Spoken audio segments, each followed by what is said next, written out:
What you are listening to now is the Central Indiana Sports Report podcast number 340.1, the IndyCar Report with Elijah Poe, looking back on another Alex Palou win at Laguna Seca and looking ahead to the final three races at Portland, Milwaukee, and Nashville, with Alex Palou, of course, looking to make history as the season comes to a close.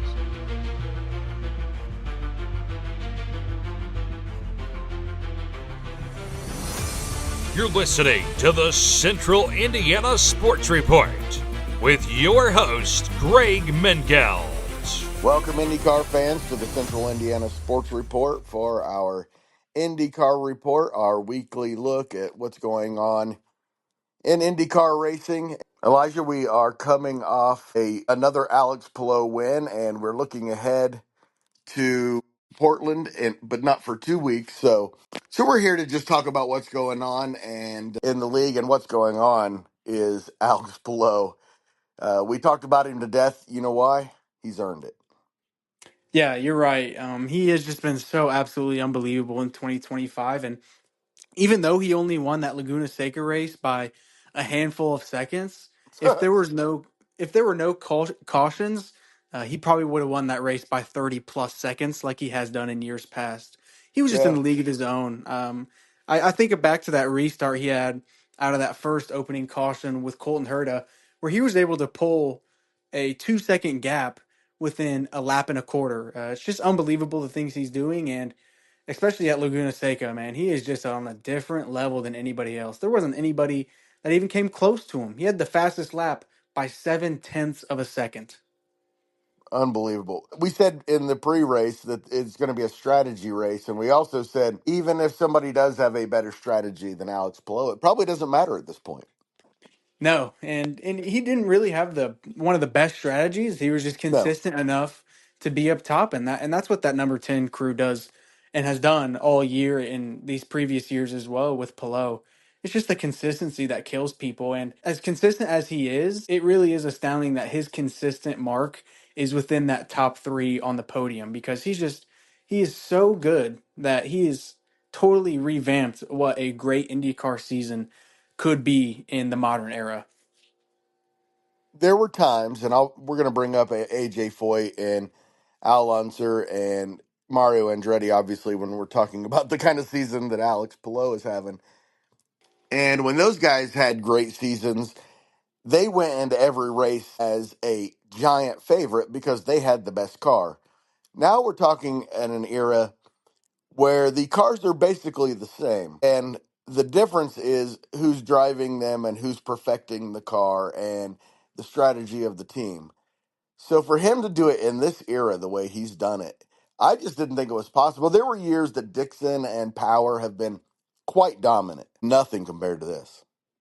Yeah, and I would say it's even crazier to think about how good Scott Dixon is, and you can compare him to Pelot, and Pelot is totally out of his ballpark in Unreal. this new car, and it's just insane. He's got a 300 point lead over ninth over Right. Will Power. Just incredible, incredible, incredible. And I'm not sure with how great the driver lineup is, I'm not sure we're going to see a performance like this for a long, long time. And it really feels like he's really gotten the new hybrid down a lot quicker than everybody else. Obviously, adding 100 pounds last year really made a difference in how the drivers actually drive. And he's just been able to figure it out quicker. And having a 300 point lead on ninth place is just insane in IndyCar because the racing is so close. Elijah, coming into this season, I thought if you asked me who the best driver was, I would have said Alex Palou. It probably wouldn't have taken me very long to say Alex Palou. But I did think it was a three-man level. I did think it was Alex Palou, Pato O'Ward, and Joseph Newgarden. And this year, his Alex Palou has made a level to himself. Yeah, I would agree. And coming into 2025, you were to think those three would be battling for a championship. It was promoted like that. Fox ran their ads like that, but it's been all Pelot. The way he started the season, winning in St. Pete and then coming home to IMS and winning both of those races in Indy. It's just he couldn't get any better, and the way he's driving is just. I don't think IndyCar fans, like I said, will see this for many many years because what he's doing right now, unless he does it next year, Yeah, unless it's him. Yeah, cross my fingers that he doesn't do it next year. But no kidding. it's just been insane. It's very very unprecedented for us to be even talking about the possibility of somebody winning 10 races in the modern age of IndyCar where everybody is so competitive and there's only 17 races on the calendar. And the topping on the cake is Pelot won the 500, the biggest race arguably in the world. I think it is, that's for sure. But he won that in this season where he's also had 7 other wins and there's 3 more races to go. I It's mean, of course, unthinkable. winning Indy doubles it. Oh, I Doubles how think so great as your well. season is. I think it's a Absolutely. shame. Although it's probably not a shame to look at this point standing now. Personally, I liked when IndyCar had a double points for Indy. It Yeah, makes it feel more special. I Indy should agree. have the weight like that, I and agree. it's a shame they got rid of that. Until they even up the number of ovals and road and street courses, they really should double it. If they have the same amount of everything, maybe not. Getting into rumors that NASCAR is slated back to go to Chicagoland Speedway and kind of revamp that track and get that up to code and everything. And that's somewhere I would love to see IndyCar be looking at because Of I will course, yeah. take any oval IndyCar can get. Any oval within driving distance, even better, right? Oh my gosh, absolutely. And those It's where all Chicagoland the races, IndyCar fans are. I'd be interested to see how many people would go to that Chicagoland Speedway race, just because that is right in the heart of the Midwest. I'd be interested to see if they're able to pull it off with NASCAR. I wouldn't be surprised. I think that's a NASCAR owned track, but man, I would just love to see him on an oval. Get to some more ovals. Kentucky is great. We would love to get Kentucky back. It was a great place for racing, but man, the traffic was just, they did not have a good plan, and it just really derailed that whole track. It's really a shame. It is, and I've seen some videos recently out of people going to Kentucky to check it out because I mean people know where it's at and it is Right. abandoned and the conditions it's in it is really really poor. I'd be interested to see if Penske Entertainment isn't looking at that with maybe their checkbooks out because You would think so. that's another property they could add within the Midwest and you have to get to Nashville Indy to Nashville before you find somewhere on the calendar where NASCAR or IndyCar races. And that's a thriving market that I think would really, really serve the series well. Halfway between Louisville and Cincinnati, easy drive from both places. It always made sense. The issue again is when people have a great day at the track and then have a miserable day getting out. Yeah. It ends with the 3 hour wait to get out of the track, and that doesn't leave a good taste in your mouth. They got to get that fixed, and a couple other things with Kentucky, but it's not an unfixable problem. And IndyCar needs to be. If I was giving Roger Penske advice, they need to be building tracks, and they need to be building shorter tracks, and they need to be figuring out where the perfect places are. There's no reason not to be building your own tracks like NASCAR has. And I also think it's a shame that they're not using those NASCAR tracks to their full ability. Yeah, Giving credit, I mean, we can kind of look at Iowa for an example. That was all marketed by IndyCar. NASCAR did no marketing for that race. That's a NASCAR track. They did not promote anything on the radio, TV, anything down in Iowa.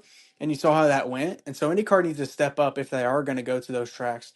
They need to yeah. market the hell out of these races because, they were great races. As much as Iowa Speedway has gone down in passes, the dramatic has gone down for the past couple years that was still a fantastic race. And if they're going to go to somewhere like Richmond or another short oval, they're going to need to figure out that marketing brand and maybe work together with NASCAR because I get your competitors at the end of the day. These series can work for each other. They need to hire a marketing department for outside events, is what they need to do. Don't leave it up to anybody else to promote your races. Don't leave it up to anybody else to hold your races, IndyCar. Go out and do it yourself. Be proactive. And this series could be, Elijah, if this series had 24, 26 races and 10, 12 of those were ovals, imagine how great this thing would be. Yeah, I really like that 24 mark, but I think maybe 20 to 24 would be what fans want because right now we're starting in late March. We've got huge gaps and then we end before football season and I get Fox doesn't want to have that mix between football and IndyCar because that would just be just an absolute mess for everybody involved.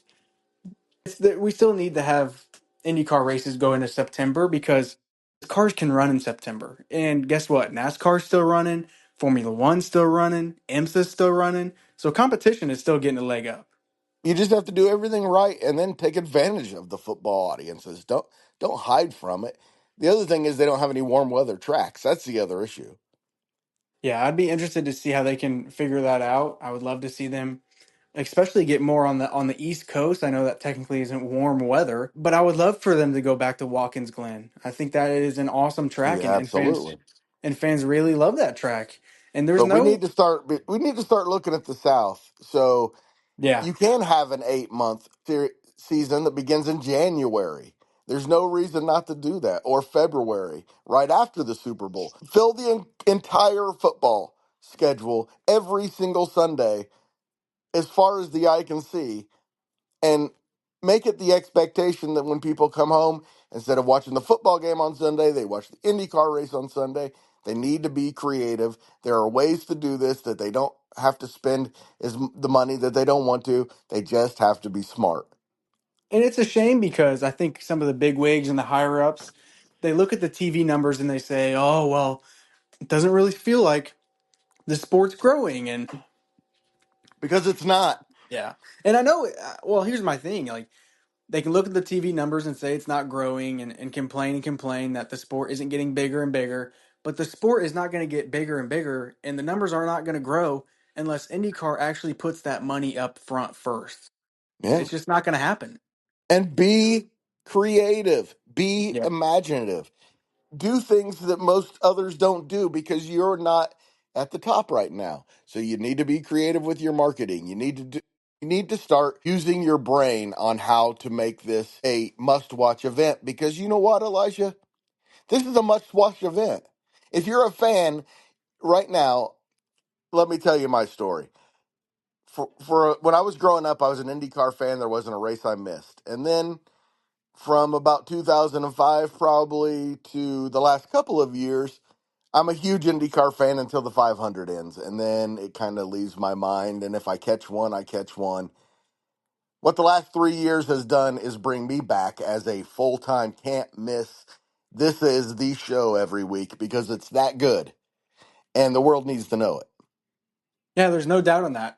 The racing product is the best in the world. It really is. They've done such a great job of getting the formula right in those cars, and they've done such a great job of getting the drivers, and everything is together, but the fans and marketing. And it's just a shame because, like you said, now that you've come back into the sport, you see how great it can be, but you also see the shortcomings of IndyCar, which is a shame.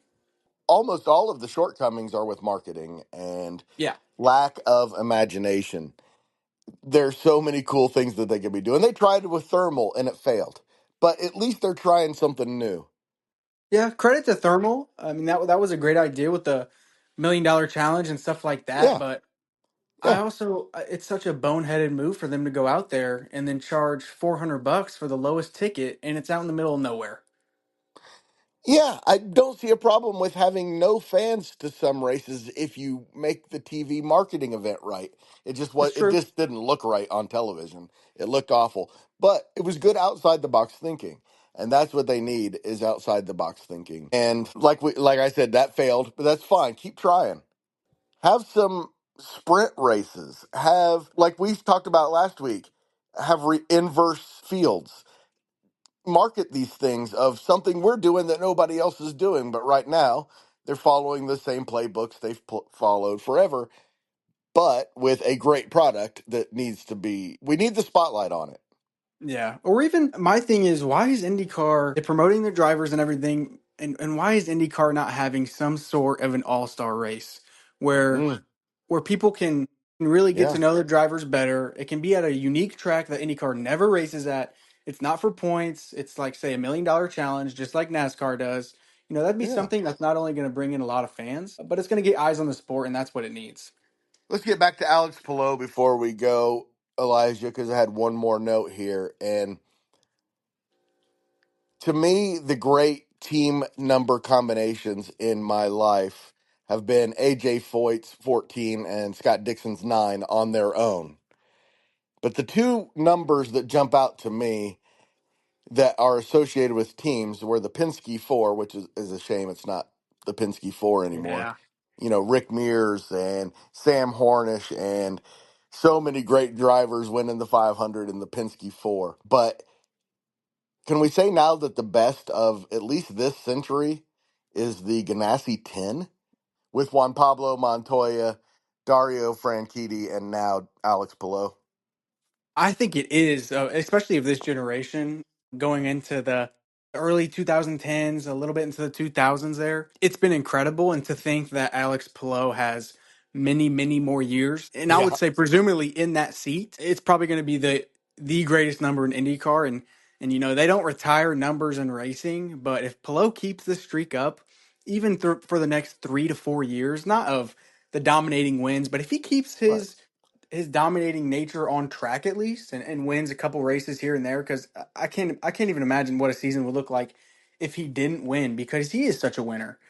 Yeah. But going back to the way I said they don't retire numbers in racing, that you can make a strong argument for that number 10 to be retired. If you were going to retire numbers in racing, it would be 4 and 14 right now, Hmm.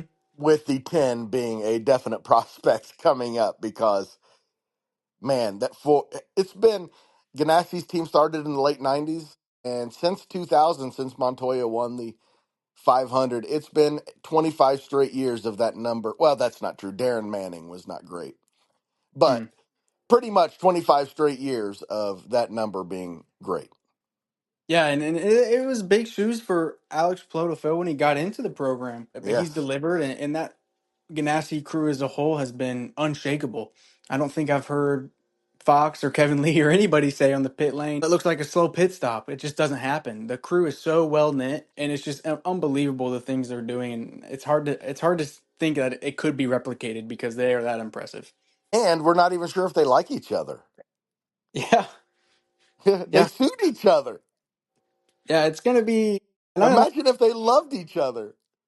I know that's still ongoing and everything. I can't imagine to see when that's going to end. And I know there's IndyCar and Formula One seats in the Open here next year with Cadillac coming into Formula One, but I just can't see Alex Palou leaving IndyCar. He makes. I don't even really think it's about the money for him. I think if you look at the best racing series in the world, a lot of people are quick to say Formula One, and I would agree technically on a Oh yeah, mechanical side of in a things, lot of but ways. I don't think he has any reason to leave IndyCar. No, it depends on his priority, Elijah. If he wants to go drive with the best drivers in the world, and I think if you did an average, the IndyCar might have the best drivers in the world. But if you're talking about what the world considers to be the elite drivers, then you go to Formula One. If you want to become a legend, because he has a chance to become a legend in IndyCar and in the United States, he's already there and can join the names like Mario Andretti, AJ Foyt, Scott Dixon, Unser, and and the like, because he is that good. Well, if he picks up a win here at Portland, he's already in contention with those 9 and 10 win seasons. So it's going to be great to see as the season finishes out. Thanks so much to Elijah for joining the Central Indiana Sports Report once again. So glad we made each other's acquaintance and decided that he was the right fit for this role because he's fantastic. I look forward to talking IndyCar with him at least once a week during the season and on race weekends 3 times a week. And then during the off season, at least once a month, we will talk IndyCar on the IndyCar Report. With the second season coming up, the IndyCar Report will be every Wednesday at 5 o'clock. At least that's the plan for now, and we will let you know if that changes. And thank you so much for listening. Always appreciate it. Please share this podcast with the IndyCar fan in your life. Help spread the word about the Central Indiana Sports Report and that we are here talking Central Indiana sports every single day.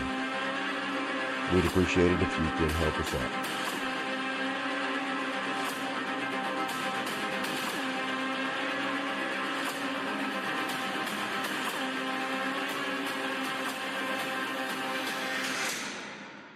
Central Indiana Sports Report is a product of ITG Media, and I love Susie.